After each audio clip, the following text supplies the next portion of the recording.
All right. Lovely Monday night for us here. The A10 bracket just got finalized with the three teams kicking off. So, college Gamebreakers coming at you live from the breakdownsports.com. Check us out on Twitter at BRKDWN_sports. We're also live on Facebook and YouTube. Search for the Breakdown Sports there. You shall find us. This is the fourth conference preview. Thankfully, I got Jordan back for the third one, making him put in those extra hours because, sorry if you tuned in for the Ohio Valley stream last night. First one solo in a while for me, trying to get those back up in the works, but always glad to have a partner in crime here. Jordan, how you doing? I'm good, man. Despite a 25-point loss by UMass tonight to SLU, doing surprisingly well. Otherwise, very excited to talk some A10 hoops. As some people may know, I am A10 Jordan, New York Mountain West Rex. So excited to break down one of our favorite conferences. Yo, A10 Rex is full back. I think I declared myself Mountain West Rex. Yeah, once the Hawks were tanking, Daly wasn't coming back. It was the game right before LaSalle. And now we're cooking with fire. I'm fully back in. The Mountain West, I can ignore that conference. No, not ignore. I love that conference. But yes, A10 Rex is back, so it probably means not good for our Hawks here. All right. Regular season winner, the Bonnies. First time ever taking home the regular season crown. They have won the conference tournament, but it is the first time they are being the one seed. Good for Schmidt. It's been there for 14 seasons. Finally got the outright conference winner. I mean, yeah, bunch of other teams in this conference like Temple, Villanova, Rutgers, other schools have been in and out. A-Tex has been in flux. Butler is also in it for a little bit, so it is a tougher one to win. When this tournament is in Brooklyn, it's usually four days back to back to back, rapid fire. Well, unfortunately here, we're going to have breaks in the tournament. We're starting at VCU and Richmond are double hosting the early rounds. Then we got Richmond hosting the semis. Then we travel to Dayton for the finals. Like, sure, that makes all sense. Just put them in all this travel, put them more at risk. That just makes no sense, but it's so A10 right there.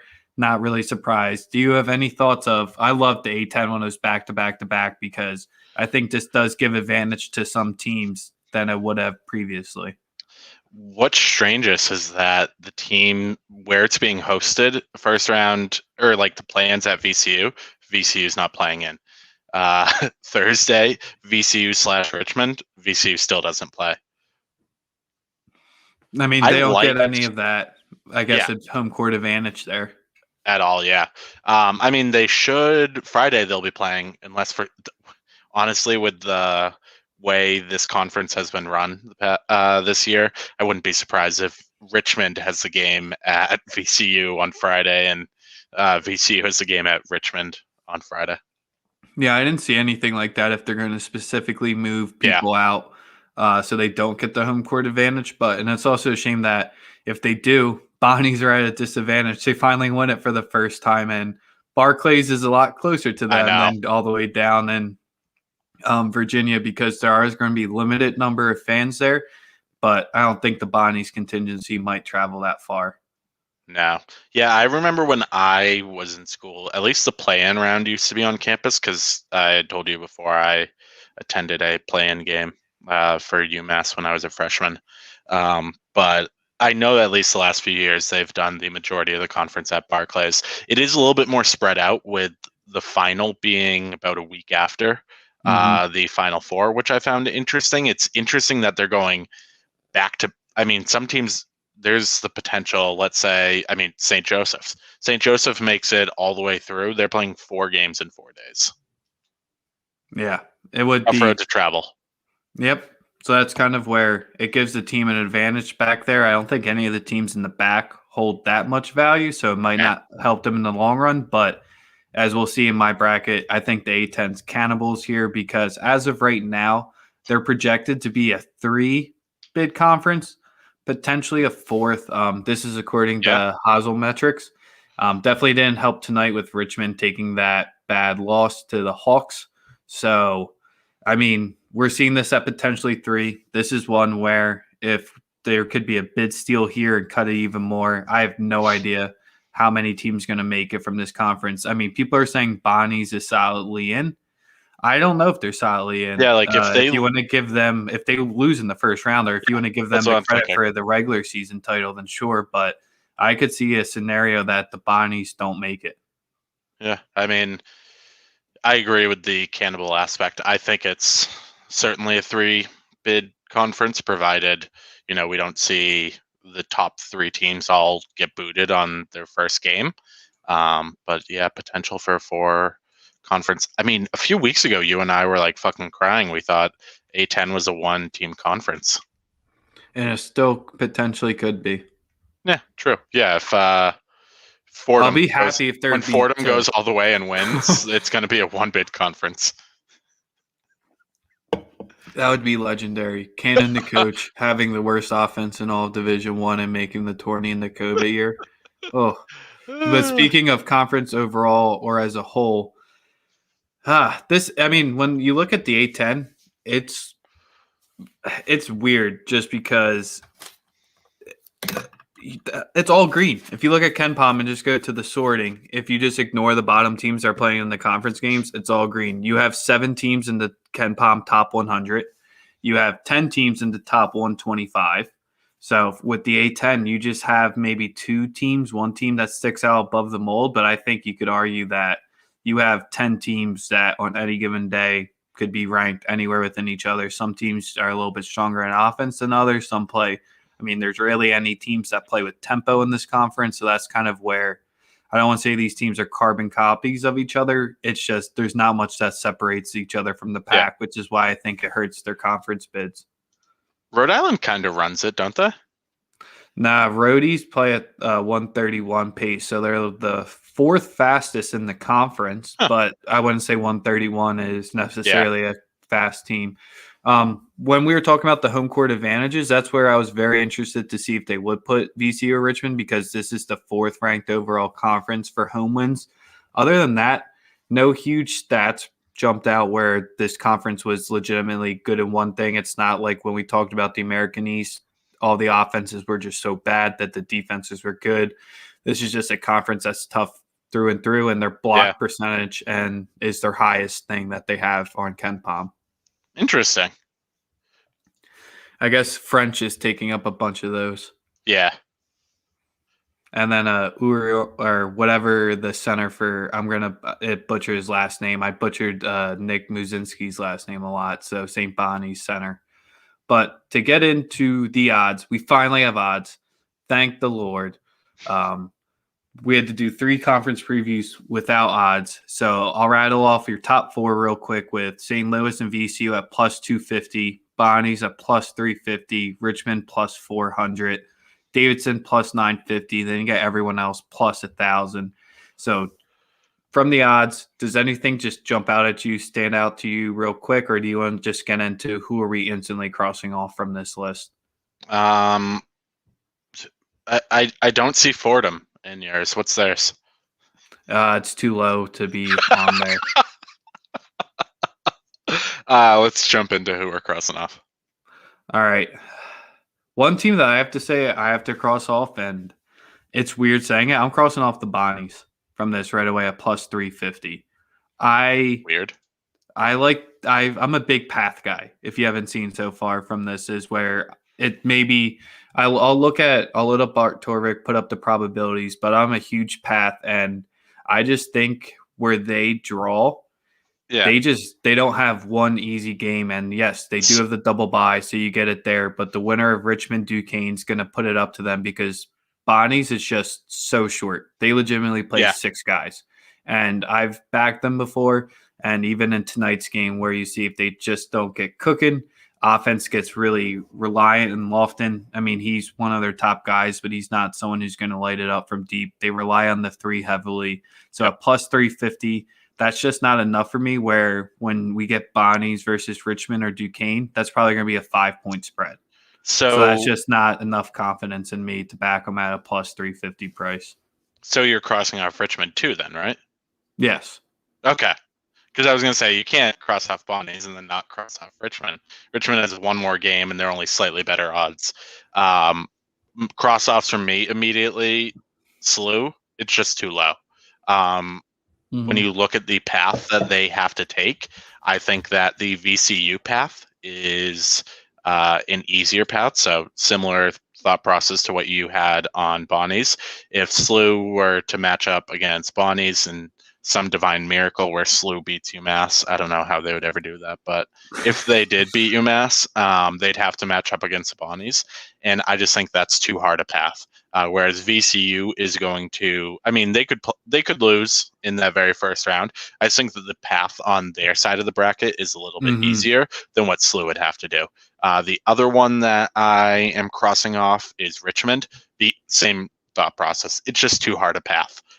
They are probably the best team that has to play beginning on Thursday, but Mhm. playing 4 games or playing 3 games in 3 days is going to be very taxing on them, especially a team that has been wildly inconsistent this year.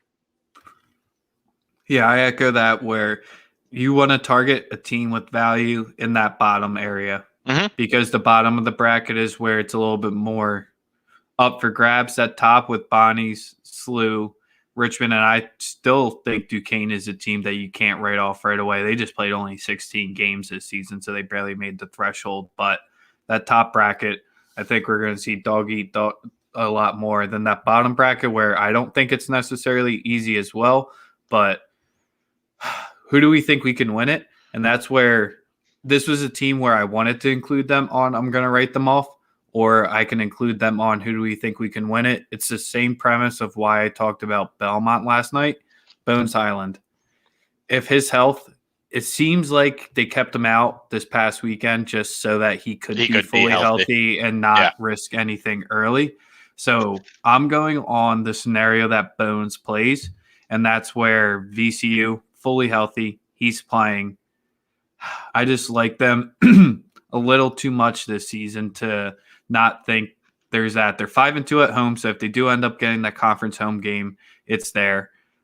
They're turnover prone. They allow offensive rebounds and they foul a little bit quite frequently, but that's that havoc style that they play where Hmm. they're getting you up and down. They're going to force you to make turnovers more frequently than not. One game that sticks out is their game against George Washington, where they had everything going with them, but this offense isn't the VCU offense that we've seen that's been clinical on the inside finishing of pass. So Yeah. that's where they can play their havoc style. They can get you in that up and down game, but still not finish because they're relying on guard scoring and mostly Bones Highland for that offense. Just the last thing I'll hit on them is they're 6-0 against the quad 2. They split with Bonnie's, but that was technically considered a quad 1A game. That's wild. And then they beat SLU the only time they got them, but that's when SLU was coming off their break. So VCU fully healthy. I like them there. I can give you reasons why I wouldn't like them without Bones, but I think it's a little too obvious. Yeah, I back VCU as well. I think that they performed fairly well without Bones Highland this year. I feel like he missed games at the beginning of the year, and then he's missed the last few as well, right? So he's missed the last 2. They've dropped those. I wouldn't say in convincing fashion, or he's missed the last 2. They beat SLU and they lost to Davidson. Let's see how many Hmm. games he's missed on this season compared to everyone else. He's gotten in 21 of the 23 games, it looks like. So I think Oh, he's just, huh. I don't know why I thought that someone yeah. must. Maybe it was just Kashawn Curry. I know he's missed time throughout the year, or someone else they were missing. Because one of the things I was going to get to later about VCU is I felt that Mike Rhodes had some adversity they played through because they were just one of those teams that you always saw like players, a game time decision, things of that nature, but they still were able to churn out a fairly decent season on the year.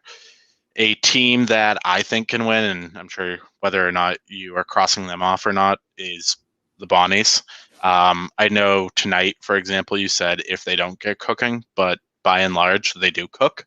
They are always on the stove, and they have a really solid defense. And I think that that's what is going to play a difference maker for them down the stretch. They're really solid at 3-point defense. They don't force a lot of fouls, which is very good for them. and they have an efficient defense. So in addition to players like Kyle Lofton and oh God, what's the other guy's name? They have a bunch of other guys. They have 6 guys, Jalen and none of Adaway. them really Yeah. stand out. No, yeah, exactly. Good point. Holy shit, I just looked at their minutes percentage. They really do only play 6 dudes. Yeah, that's where it's legitimately 6. When Vasquez comes in, and he's been the guy that's coming in, he doesn't even pass the ball if he catches it. He's just going up right away. Yeah. And yeah, I did have them as a team I'm crossing off because they're the number 1 team in 3-point percentage in the conference. They're 8th in 2-point percentage. So if you just catch a game and Richmond can do it to them or Duquesne can do it to them where they're get off 2 of those guys in foul trouble, you're just not hitting those shots. SLU did it to them, but that is going up against SLU. Definitely different quality than Richmond and Duquesne. Sorry, Dukes and Spiders there. But yeah, so me and you disagree on that one. We also disagree on, I think SLU can win this. Odds, I would agree with you. Plus 250, definitely not worth backing. But Jordan, the one thing we've talked about, they can actually somewhat make foul shots. I'm not going to say they're good.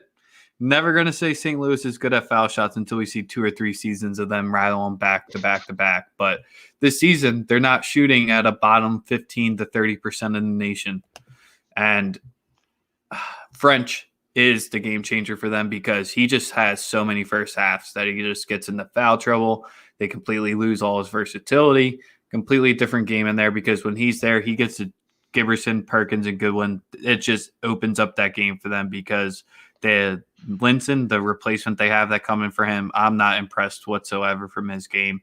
So that's where I know it's a similar reason to why I think Bonnie's can go out early is SLU. I think they can definitely go out if French doesn't have one of his games. But I think if they're finally going to do it, I know they won a conference championship, I think 2 seasons ago. I think this is the year that they could potentially do it again. And I do, even though you were both alums of the team that they do grab in that was at the quarterfinals, I think they have the easy path on the top side. Because I rather much play St. Joe's or UMass than I would rather play Richmond or Duquesne. Absolutely. My problem with SLU is their they foul a ton on defense, and if they get matched up against the wrong team, and in my case, I think it would be against Bonnies. Bonnies are one of the better free throw teams in the conference.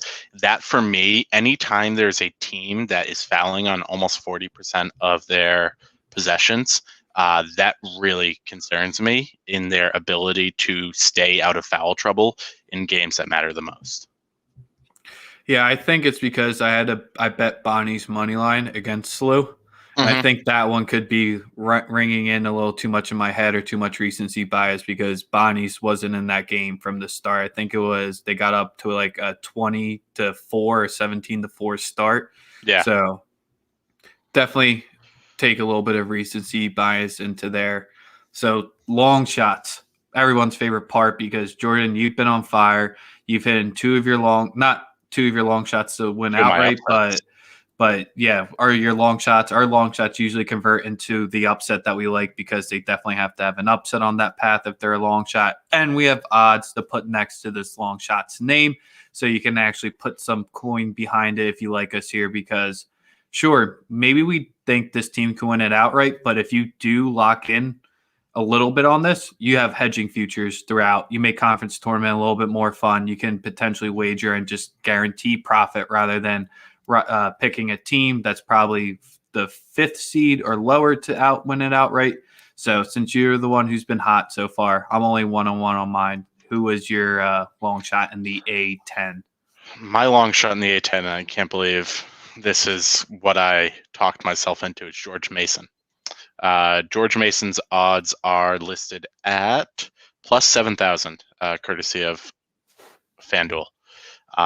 What I really like about George Mason is they are hot coming into this. And I know that that's a big thing to say about a team that's sitting in the absolute middle of the conference to say that they're hot, but they've won, I want to say they've won 4 of their last 5. They not as hot as the Hawks. No, they aren't. You're right. No one's as hot as the Hawks. They just keep flapping. That hawk never dies. Can't stop. Can't ever stop. Won't What I stop. like about George Mason is they have size, and that is something that, aside from St. Louis with French, overall this conference does not have. They are the best. They're like the most well-rounded rebounding team outside of SLU on both the offensive and defensive side of the board, and they've been able to grind out wins over VCU, grind out a nice little OT win over VCU, and they're not doing it just by oftentimes when teams are beating a tougher opponent, it's because that opposing team just isn't hitting threes or they're ice cold. And that wasn't the case with VCU. They let VCU play how VCU wants to play, and they're still able to beat them. VCU shot like 35-40% from three, so nothing crazy. I think they hit 6 of 18 or 6 of 15. And George Mason was still able to grind it out. They play smart basketball, but they are terrible. And I know this is something that always concerns you on the free throw stripe. They cannot make a shot. They're St. Louis. Well, no one's St. Louis bad from last year. No one is St. Louis bad. But they are pretty close. So they're shooting just over 60%. So that certainly gives pause. But they're not a team that draws a ton of fouls overall. Like, if you look at, which probably helps them, their goal is to not get fouled, actually, because they're so bad from the free throw stripe. So I like George Mason. I think that just as you have for who you're going to preview, going through that bottom half of this bracket is certainly an easier path. And I believe that you have a team, your team, I believe, is upsetting VCU, and I actually have Mason upsetting VCU. Yes, sir. So I'm going to give you my Mason thoughts once we get into our upsets, because I feel like that's the better way to talk about what I like with Mason, because I know everyone wants to talk about games, the potential matchups, because that's where we're going to spend our rest of the time after I give my long shot here. And they're technically not the coldest team going into the conference tournament, but they're by far the coldest team going into the conference tournaments. And I'm taking the Rhody Rams, just like you. I can't believe I talked myself into this team. Plus 3,000 here. Always love to hear that confidence when you're talking about your long shot. They're on a 1-7 stretch. Their only win in that 1-7 stretch was in double overtime against Dayton. Hey, man, that's like IPFW for me. There's no better time to get hot than now. That's exactly what I was thinking, because one, they're catching Dayton at home in the first one. They split their matchups with Dayton this season. So that's why I liked it there. Fats Russell is having his, I don't want to say his worst season, but statistically shooting, he's on pace for his worst 2-point percentage from the field. And he's having a huge decrease in three, where he's shooting 14% less from three than he was last season. Maybe it's players going out. His usage is remaining the same, even with Toppin leaving and other guys who've left the program. It's not like it's that. So that's just where I'm just going to back on. Fats Russell probably isn't even going to make the first team for all conference here, but when he's playing at his top performance, he's not Bones Highland good, but he can get to that level. They're not great from the line or the board. So like I said here, and you alluded to, I hate backing teams that are bad from the line, because once you get fouled, it just gets much sweatier. But they're just an all-around solid defensive team. And that's what I think you need in that bottom bracket is, as long as you're above the conference median in there, you can catch any team on there. And especially if Fats can just catch fire for a 2 or 3 day span, they have a little bit more games to go through. But man, if we get a Mason Rhody game, we might have to get another bet in, because I know we already have one bet going to be pending from here. I might want to just keep losing bets against you from our personal wagers, because it hasn't been too hot, but it's fine. You win real bets. I win lunch bets. Yeah, I guess it depends how you can classify which one would you rather win. I mean, look at the fucking size of me. It makes sense. When it comes to playing for food, I'm all in. Yes, sir. So, all right, upsets. We kind of alluded to them. Tell me who you got. Both of our upsets are coming in the second round or the third round. So we got to have some games win for us to get here, but this is potential upsets to look for. Who do you got? Yeah, so I don't have nothing in the like play-in round. I do have St. Joseph's beating LaSalle, but it's a 12 versus 13, not a big upset there. I don't really have any notable upsets in the second round. Again, these seeds are all very close, so I don't consider those upsets. My upset is George Mason taking down Davidson. What I like about this is kind of what I previewed with George Mason. George Mason gets after it. They love those second chance points. They grab a lot of rebounds, and they are grabbing a shockingly high percentage of their offensive rebounds. And Davidson, although they've had a really, really good season, when they struggle against teams is when they allow that team to collect 25+% of their offensive rebounds. And I think that's something that George Mason can do. I think that from there, George Mason will just play really solid defense, similar to the reasons you like URI, are the reasons why I like this George Mason defense. I think that they are like pretty underrated. Especially considering that this is a team that is, when you look at like efficiency metrics, so whether it's Torvik or Ken Palm or Eric Haslam, they rank fairly low, but a lot of it is really heavily weighted by that free throw percentage. Mm-hmm. I think that if they're able to go in against a team like Davidson and be able to limit Davidson, especially inside of two, that's where Davidson really makes their points. They're not a huge 3-point team. I think that Mason will be able to match up against them well. But if George Mason is able to get Davidson off their rhythm from inside the 3-point arc, and they are able to secure some defensive rebounds on Davidson, run it back to the other side, put up points, or just really ugly up this game, I like George Mason. I like George Mason to win a low-scoring, slow-paced, kind of ugly, muddy game. If this were a shootout, then by no means does George Mason stand a chance in this. But if they're able to control that Davidson offense a bit, slow him down a bit, and keep him off rhythm, then I really like George Mason here.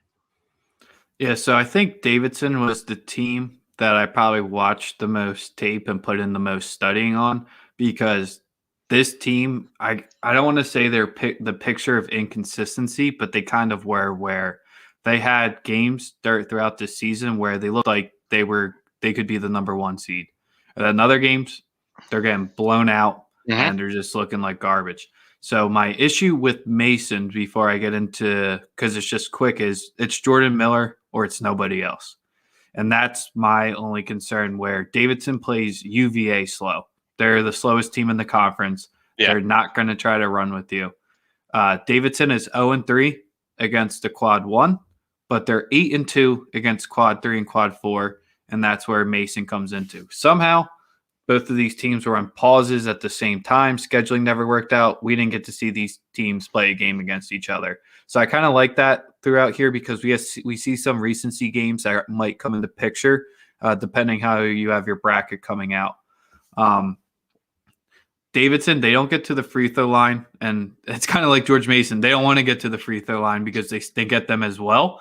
So that's where free throw line is what gets onto here, and you're relying on the team to make it. Just close your eyes, and I don't know what.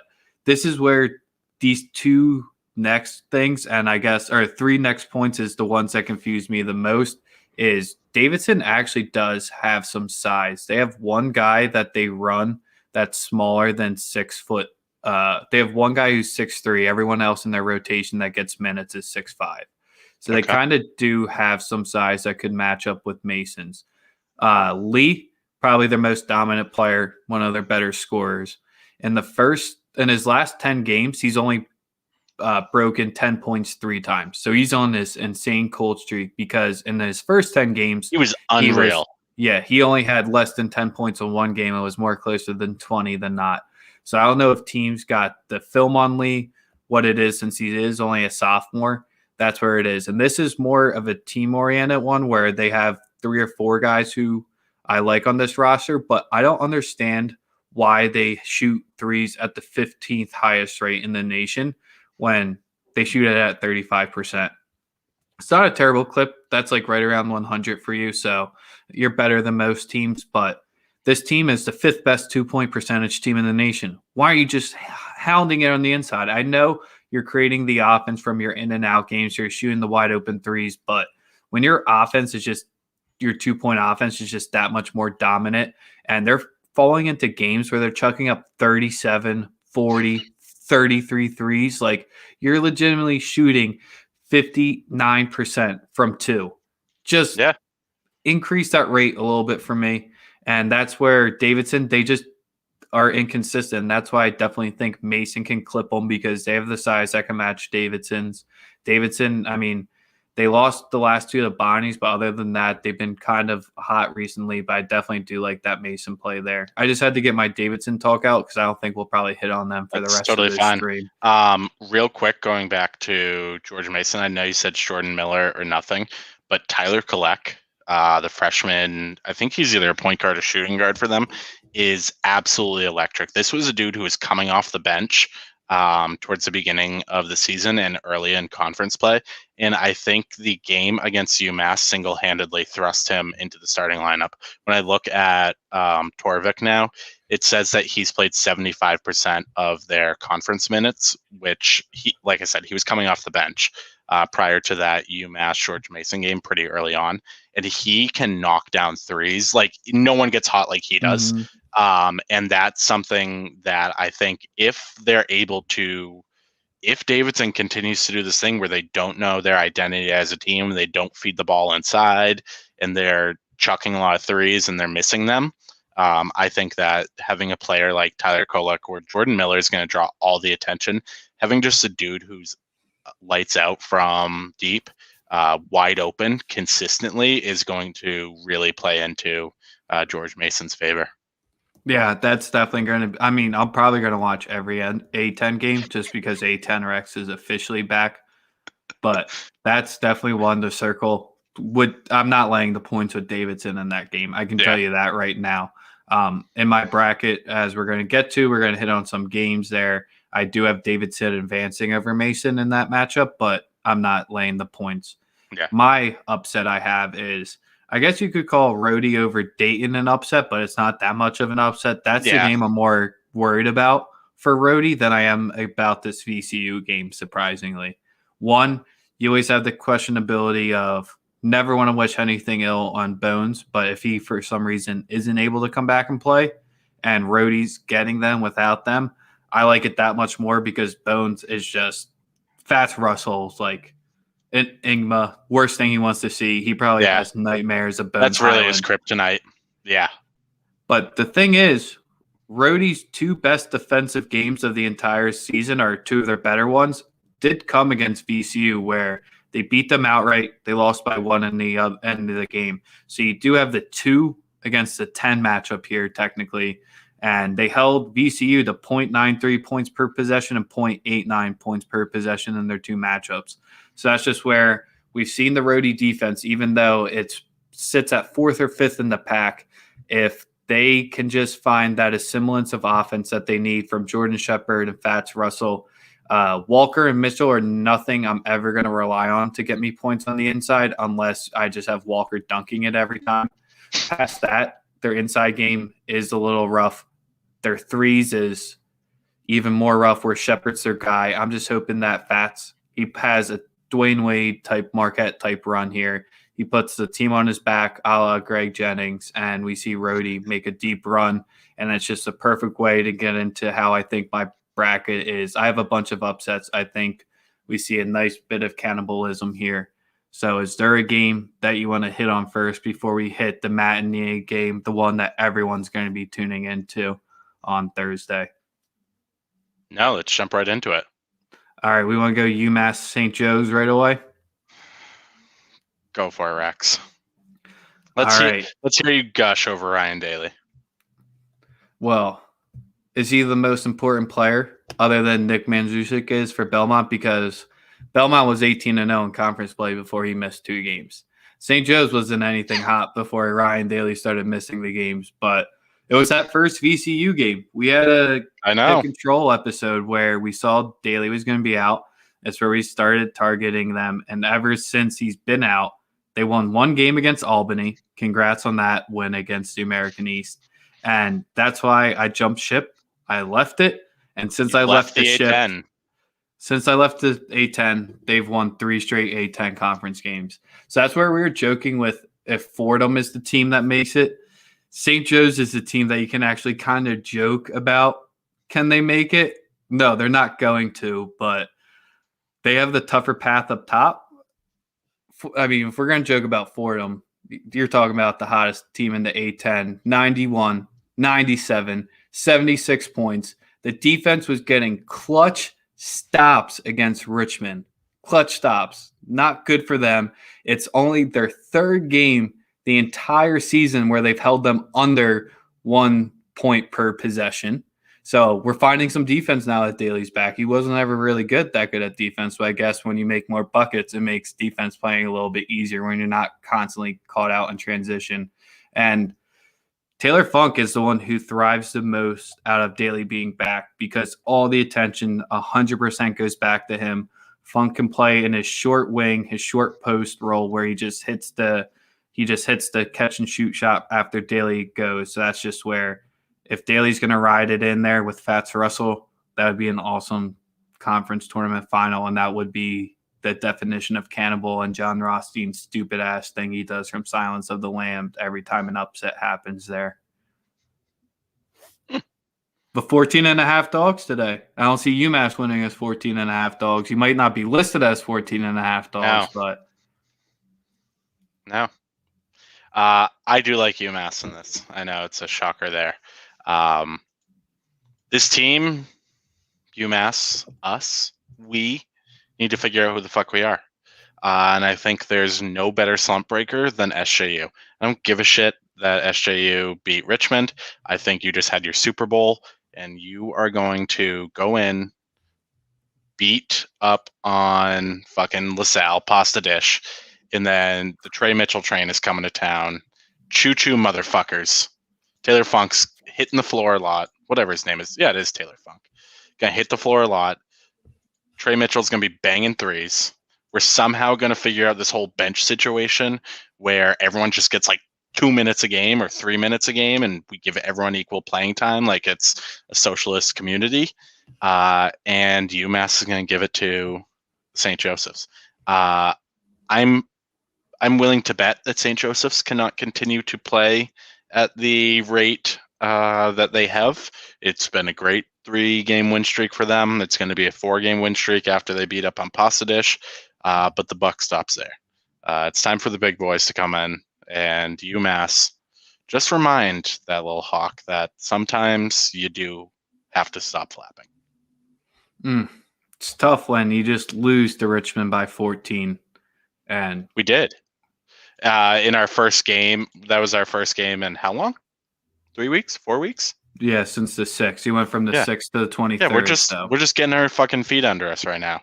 And nothing says getting your feet under you like Trey Mitchell dunking over Taylor Funk and then shooting a step back 3 in consecutive possessions.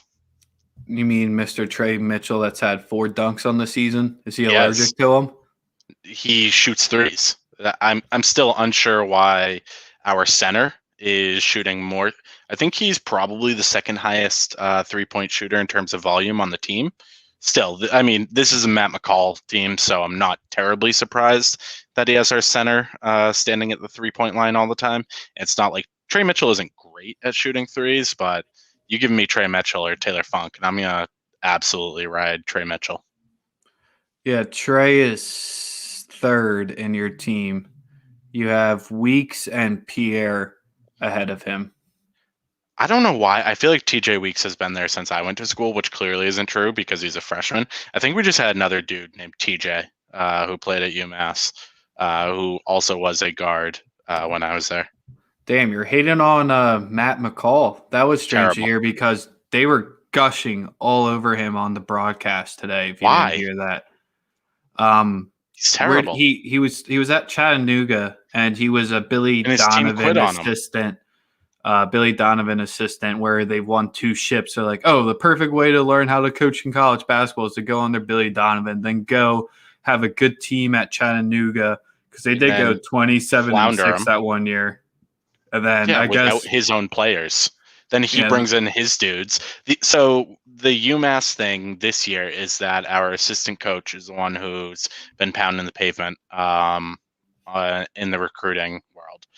That's why I forget the exact number, but I want to say UMass has like 5 or 6 dudes, all from Woodstock Academy, which is a prep school, and that's because the assistant coach used to coach there. So he brings in. That's why Fernandez transferred. I know he's one. Javon Green is Javon Garcia. Sorry, not Javon Green. Very different player. And I'm trying to think who. There's at least a third. I think it's TJ Weeks. At least those 3. I want to say there's 4 or 5 though, who all come from the same program. If UMass loses to to St. Joseph's, I think that gets Matt McCall out of there, and that makes my life a little bit easier. You think it's an instant fire? Dude, this team, I mean, with the talent that UMass has, I mean, with the games that they have played extremely well in, and the games when they play terrible in, you see it is very much a coaching issue. He doesn't know what players to put out there and what scenarios. He absolutely cannot coach defense. Like, it's pathetic. That game against George Mason earlier in this year, if I had hair, I would have pulled it out, because watching him coach in clutch time was terrible. It was honestly embarrassing to watch. UMass beat Rhode Island in overtime, and it was strictly due to just a dominant offensive performance. We didn't do anything to stop Rhode Island's defense, yet somehow UMass has a very highly efficient defense. It's just because we grab a lot of boards. Like, aside from that, I'm not a Matt McCall guy. I wasn't terribly excited when they got him, and watching him really struggle to put anything together. This is his 4th year at UMass. Yeah, I mean, before this, his best season was 14 and 17, and that was still a team that had Trey Mitchell. And Trey Mitchell, yes, he got better this year. He's still obviously incredibly young, but I'm not a Matt McCall guy. I would like to see them get I highly doubt we would be able to get the coach from Bryant, but that'd be like my fucking dream. Dennis Gates, down from Cleveland State. If he's being considered for Penn State, I highly doubt he's going to consider UMass. Here, you know who you should get? He was included in that tweet I sent you. Oh, was it Phil? Yeah. Get Phil in-house. Get him to train, because I think that what ultimately happens with him is someone's going to take him for a Fan Dunphy role, groom the Aaron McKee to take over, because he's obviously doing it great with Juwan. But to get back to this game, to round it out before we hit on some few other quick hitters, since you guys have been back, I mean, if both games have been way under 1 point per possession, the defense has been way over 1 point per possession. If that happens against St. Joe's, that's the only way we end up winning games, is when teams, or if we just get unconsciously hot. Yes, we're the regression monster is just waiting to smack St. Joe's. It could definitely come against LaSalle, where they did end up winning in 9 against overtime, which started this winning streak. But we shall see in that one. Probably the most interesting game, I think, is one of the early ones on the slate, and that would be the Richmond versus Duquesne game, because you could talk me into either side of that team winning there. Duquesne, they got their cool, nice, fancy gym, but really doesn't matter when you're not playing in it. We're going to be in Virginia. They're foul prone. They stink at threes and free throws. They're 1-5 against the quad 1 and quad 2. The only win against those was against UNCG. They have a bunch of weak wins. That was the biggest thing I saw when I was going through the Duquesne schedule, especially their conference schedule. They weren't beating any of the top 6 teams. And even though Richmond's ranked 8th, I think they kind of got screwed over by that win percentage more than anything else, because they got bumped down by it. So that's kind of where all signs point to the Spiders. But seriously, if you're going to let St. Joe's defense stop you on key stops and just, I don't know, the defense looked unreal tonight, and Duquesne has a much better one. So that's where I think Duquesne could easily beat them here. I really want to take Duquesne here, but I do think the Spiders clean it up and figure this one out, because that would be crazy, where they were, the favorites to win it, them and SLU preseason? Yep. And they have the 8 seed here. Yeah. I know. They did get screwed by that win percentage. And it's because they dropped like stupid games, losing to actually they aside from Pasta Dish, they lost to Hofstra, but their game today against St. Joseph's was one of their 3 worst offensive performances on the season. And the other contenders were West Virginia and Yeah. VCU. So like yes, I think it was an amazing win by St. Joseph's, but to expect them to have 2 below average games on the offensive side in a row, I don't think is likely, and I do have Richmond. Similar to you, I kind of went back and forth with this one over and over, and I finally said, like, I think I'm paying too much attention to the seed of it being an 8 versus a 9, and not remembering that Richmond is one of the most talented teams in this conference, and Duquesne simply is not, and that's why I had Richmond over Duquesne. I think it's going to be a good matchup. I certainly wouldn't be surprised if Duquesne pulls this out, but I like Richmond here. Well, Chris Mooney I don't know what dirt he has or if he's just the perfect coach for Richmond because he's been there for forever. And this starting 5 with Gilliard, Francis, Burton, KO, and Golden, that's like easy competing up there for the top 5. I think this is where I don't want to call for Mooney or anything like this, but he easily is nowhere near the coach of the year contention for this one. He was the easiest. Your prestige is dropping hard in Campus Dynasty if you're putting up a Chris Mooney season here that he did. But that's where the Spiders, I mean, they did start off hot, and they did take Kentucky down. We saw that didn't age well. They did get Morehead State, where we saw them get hot later. They did take down Wofford, but we always say throw out non-con. And their only bad losses were Pasta Dish and St. Joe's in the conference. So it happens. It happens with this season. Too many A10 teams had breaks, and that's where they had to end up going to the win percentages. Yep. Yeah, honestly, I'm glad. I think they kind of set that contingency early in the year, just as like a fail-safe, and boy, did it work in their favor because, St. Louis, they didn't play for so long at the beginning of the year, and then UMass had the issue, which I'm not going to get on that train again. It wasn't the team it was the university why they had to shut down. Michigan. Yeah, exactly, it was like Michigan. Same exact thing. And like that sucks for their team, especially a team that was absolutely rolling. I'm not going to go back into that whole ordeal again, but I think Richmond here takes this one, and I have Richmond matching up against the Bonnies. All right, so maybe we can get into no one's going to be watching. I'll watch George Washington versus Fordham because it's 2 p.m. and that'll be a nice work Jesus day. Christ, dude, it's 2 p.m. What else are you doing at 2 p.m. on work on a Wednesday? What is the second game you want no business of watching? Because the rest are decently good, but what would be your second game? We're not going to break it down. You just want no business of clicking on. I mean, if it's not George Washington Fordham, I'm kind of interested to see St. Joseph's LaSalle, so I think I will have that one on Wednesday. The rock fight. Yeah, it really will be. George Mason, George Washington. Yeah, that's exactly where I was going. I think George Mason is going to steamroll George Washington. I don't think that's going to be a very fun game to watch. I have not enjoyed watching a single minute of George Washington that I've seen them. Their defense is fucking terrible. They are by far the worst defense in the conference. It's not even close. And the only thing that team does well is they're disciplined and they don't foul. Aside from that, I have no interest in George Washington in watching any of their games. So I won't be watching that George Washington Fordham game. And I won't be watching. You know what the best part of that is? The George Mason, George Washington game. So Jordan, I know you're a big shot now at your new job. I am. On Thursday, you're going to have to block that calendar because you got Richmond Duquesne at 11. So solid one there to enjoy your lunch with the second half. Yep. You got UMass Hawks at 1. I think I'm taking a 1 p.m. lunch on Thursday. You got to take the extended lunch there. Yeah. Maybe take your car to the mechanic for a little bit. It's going to take a little bit longer time because you got Dayton versus Rhode Island at 3:30, and then you can log back in at work at 5:30 when Mason versus George Washington tips off. So I like it. Just get up bright and early because this Thursday is definitely going to be a great A10 watching game.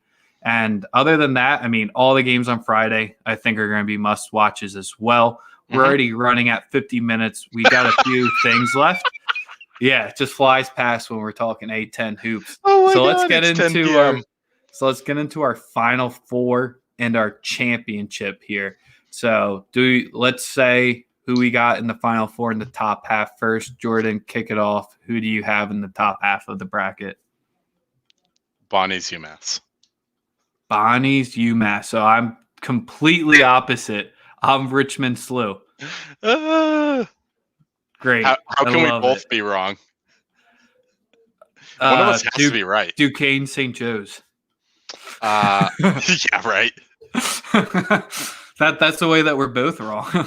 I mean, honestly, it's kind of a homer pick, but if UMass is able to string something together against St. Joe's and they have that momentum of, oh shit, this is what we're supposed to do, I think that they have a realistic chance to be able to beat St. Louis.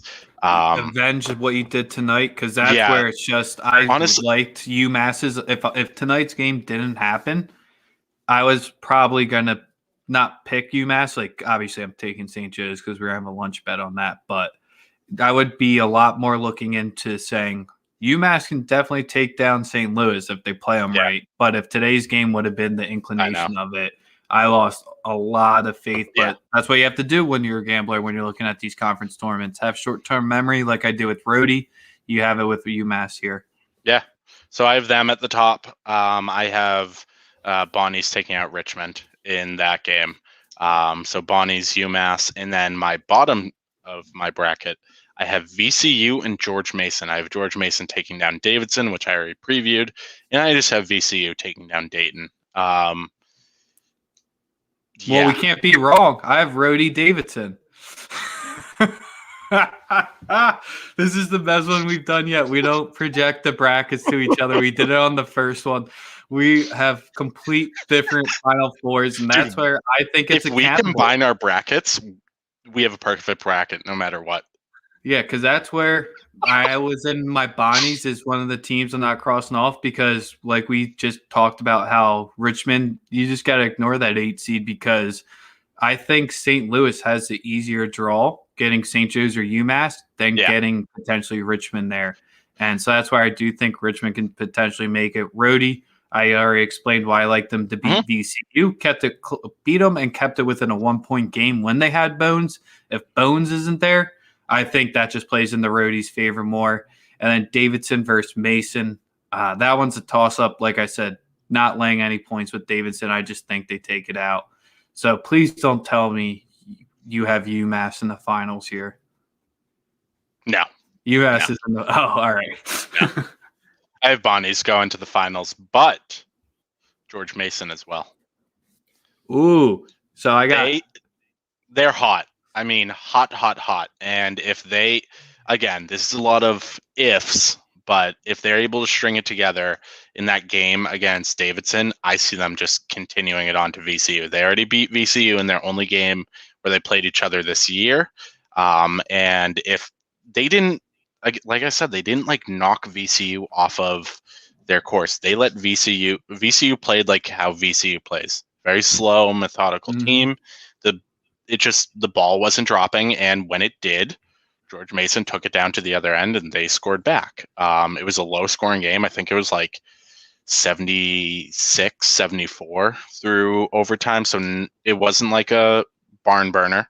But yeah, I think that this George Mason defense is really solid, very clinical. They play smart, and I think they have a realistic chance to beat VCU on Saturday. So I think we want our dogs to play each other. I think we want Mason to definitely be playing Rhody that day because I like Mason's chances of taking Rhody out a lot more than I do with VCU. So I do think if VCU gets there, I think VCU will just handle Mason, especially since it will be at home. So you're taking the true road dog there. So I love the cojones on that pick. Yeah. And this is where I'm going full A10 cannibal because I have SLU winning Then I have Rhodey winning. So I have a SLU Rhodey final, and I have SLU winning. And in this scenario with VCU and Bonnie's both losing the opening games, I have a one conference A10 with the way I have my bracket, and SLU being the only team that makes it. So Richmond could potentially make it into there because they get wins against Duquesne and Bonnie's at large, but I think they're the play-in 12 if anything. Davidson doesn't crack it. VCU will completely get out of there if they lose to Rhodey. I think Bonnie's gets dropped if they lose to Richmond. So that's where just load up that Silence of the Lambs picture. A10's getting one bid here. So I have VCU beating Dayton. And then VCU going on to lose to George Mason. So I think the way mine draws out, where I have Bonnie's George Mason with Bonnie's winning, mine is a 2-bid conference with VCU. If not 3. Yeah, possibly 3 with Lewis. I still think even if St. Louis, yeah. Yeah, I mean, come on. Being realistic here, St. Louis is going to beat UMass. But if I don't write it down on paper that UMass wins, then I'm going to have no faith in it come whatever day that is, Friday or Saturday when they play. So yeah, possible for a 3-bid conference, but I have Bonnie's winning. I just think that as long as they're able to not have a game like today, they're the best team in the conference. They killed it this year. They performed extremely well. They exceeded expectations. They were slated to be like the 4th or 5th team. You had I was not high on Bonnie's at all in my conference. I remember preview. I was much higher on them in their offense. I didn't know that they were going to pull it together this well on defense. It's mostly from not fouling and their ability to defend the 3 that they have such a strong defense. But I didn't expect them to be the number 1 seed. So kind of just hopping ahead to my coach of the year, I do have Mark Schmidt as a coach of the year. He greatly outperformed expectations, being preseason the 5th best team in the conference to winning the regular season. I think that was really big for them. I think they're one of the only teams that didn't have an enormous amount of layoff, correct?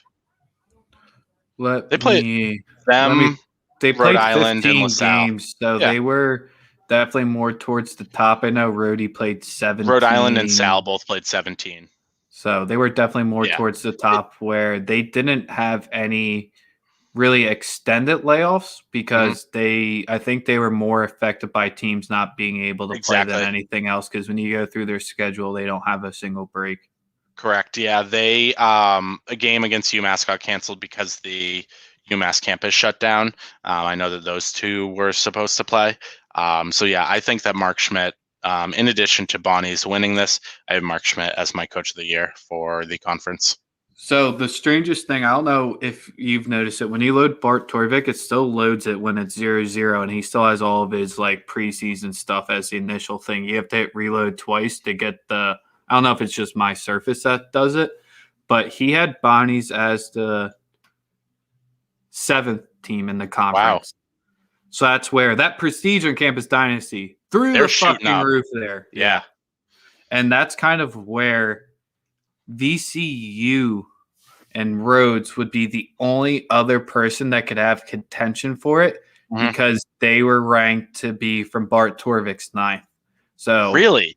Yeah. He had them all the way down there. He did not like their offense whatsoever. Shit. He projected them at 11-14, 8-10 in conference. So I know VCU, they only had 35 minutes returning back. Bonnie's had 81%. Bonnie's had the 3rd Kyle most Lofton in the conference. So that's where VCU, they had a decent amount of turnover, but I don't think any of us expected to see Bones Highland take this stretch. And I'm just going to segue a different perfect one there. My player of the conference is Ryan Daly. No, I'm just kidding. It's Bones Highland. I wouldn't have been surprised if it was Ryan Daly. Most important, yes, Daly. But player of the conference, and it sucks to say that I'm giving it to it because I've seen the team perform without him. But it kind of just shows when he's not in that lineup. And sure, yes, it's a college team. They're not having the usual practices. They're not having the usual bonding off the court, that, one, and the other. So hits and adjusting do take a little bit more, but just Bones just throwing them up the charts there, kind of where Mark Schmidt gets the Coach of the Year. Bones was the sole guy that got VCU up to that second seed. So, yep, got to give it to my boy Bones, and easily top name of the conference. Fats Definitely. Russell's a little salty about Yep. it, but 1A, I 1B. like Bones. I like Bones better than Fats. Yep, I'm with you there. So I didn't take Bones Highland as my players of the conference, but now thinking about it in the way that what he meant to his team, I certainly agree that he is right up there. Who I put down is Jalen Crutcher. For me, it was more just what he did last year. Last year, everyone was talking about Obi Toppin, obviously National Player of the Year. Was he? No, that was Garza. Oh, he was. Okay, so but he won player of the conference for A10. But he was one of the best play. I think it was one of those things where he was 2 or 3 in National Player of the Year. And people were saying, oh, because he's a mid-major, he plays weaker opponents, and that played into it. But to see Jalen Crutcher step up and really take the lead on this team after one of the best players in Dayton's, probably the best player in Dayton's history. I'm not super up to date on my 1980s or 1990s Dayton Flyers team, so maybe there was someone there. I like the Flyers. Hockey team, not basketball team. Yeah, I know. But Jalen Crutcher, 18.5 points. He had five assists, 4 rebounds. He had incredibly high usage, so the team couldn't do anything without him. And something that was really impressive was his assist rate. He had an assist rate of 29%. When you average 18 points a game and you have an assist rate of 29%, like that's kind of unreal. To see a assist rate that high, you would expect he would be like a much more a like facilitator, or to throw it back to Campus Dynasty, he would be a floor general. He'd be just he'd be just dishing out those passes all the time. But he's still scoring at will. And while Dayton overall had a very lackluster year, I think that he was really at the top of the conference in terms of what he brought to his team. I want to say that it should go to someone from St. Bonaventures, but they just have too many guys up there at the top. If you were to look at like Bart Torvik's what is it? Basically like his what is it? Replacement Points. Above the mean. Yeah, basically. So if you look at that, they have like 4 players in the top 10, I want to say, in the conference. So obviously you're going to look at guys like Kyle Lofton or Jalen Attaway. I like Asuni the most on the team. I think he's the biggest piece of them. He's their only guy with size. When he's not on the court, they literally go Nova max. Yeah.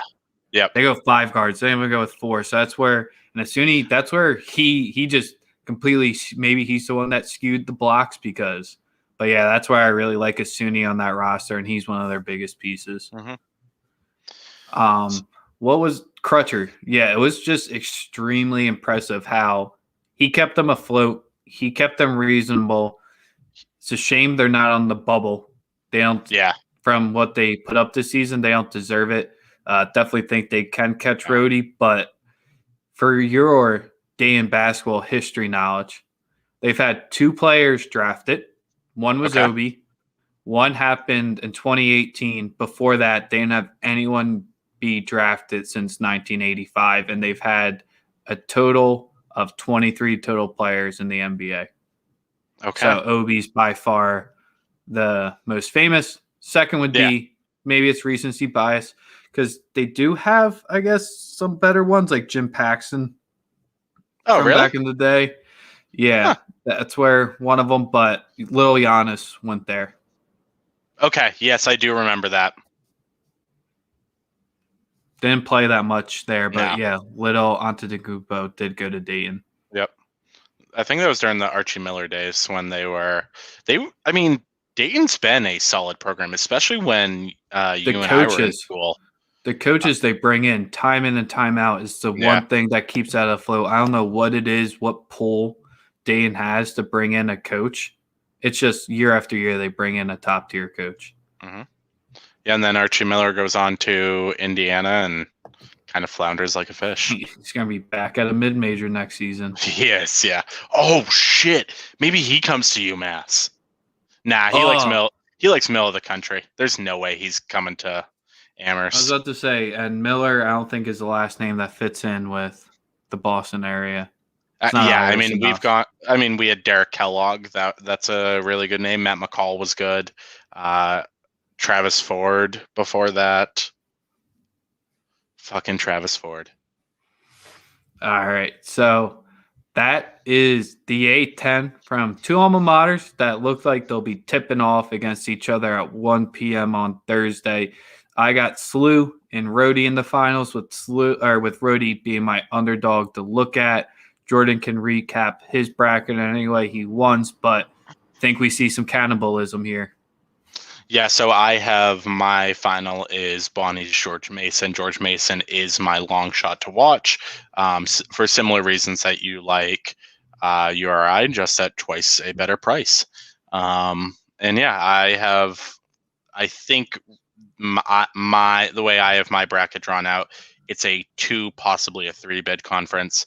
I think in order for the A10 to be a 3 or like a solid 3 or a 4 bid conference, those 1 through 4 It teams needs to have be to chalk. advance. Yeah, straight through.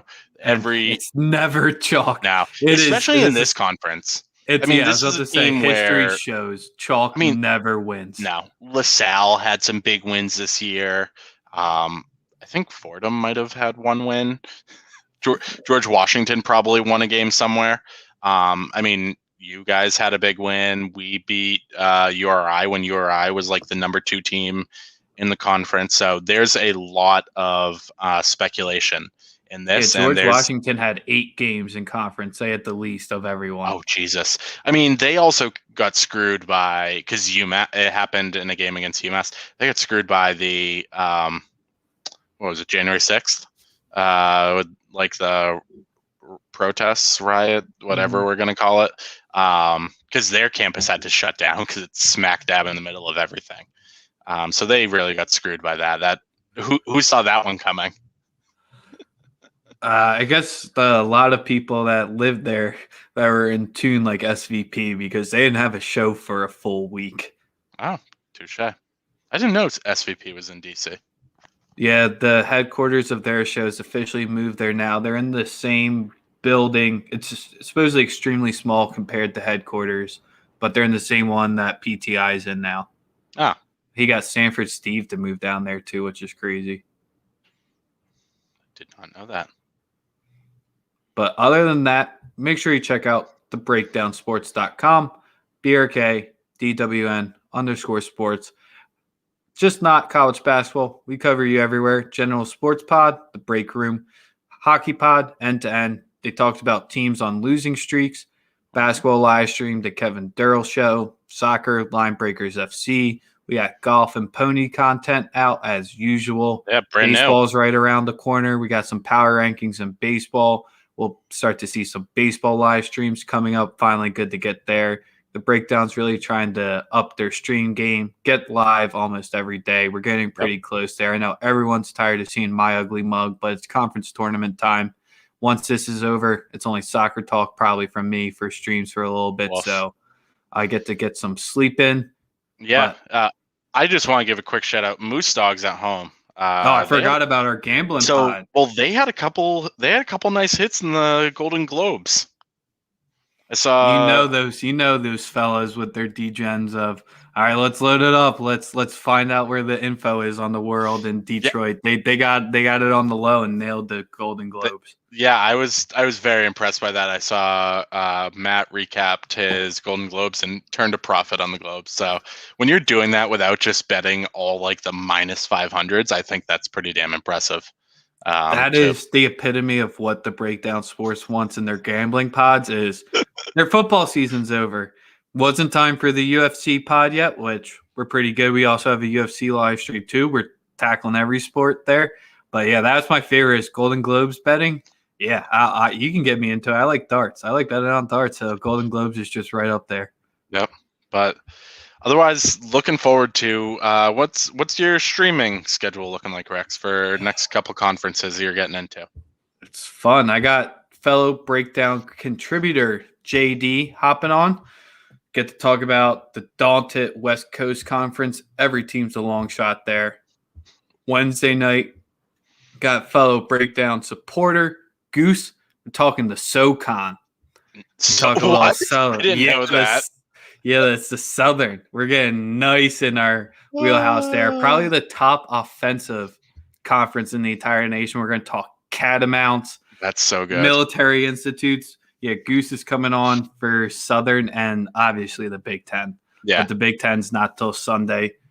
But yeah, those are probably the three biggest ones coming Cool. up. Mountain West Rex and Big East will also be on Sunday as well. Nice. Well, good luck to you on that. I'm actually pretty proud of us for only going an hour and 10 minutes talking A10. So as Rex said, make sure you follow us along on social media at breakdown_sports. Find us on Instagram, _breakdown. Find us on Facebook, The Breakdown. You can search for us on YouTube as well. Yep. And until then, we'll see you guys later.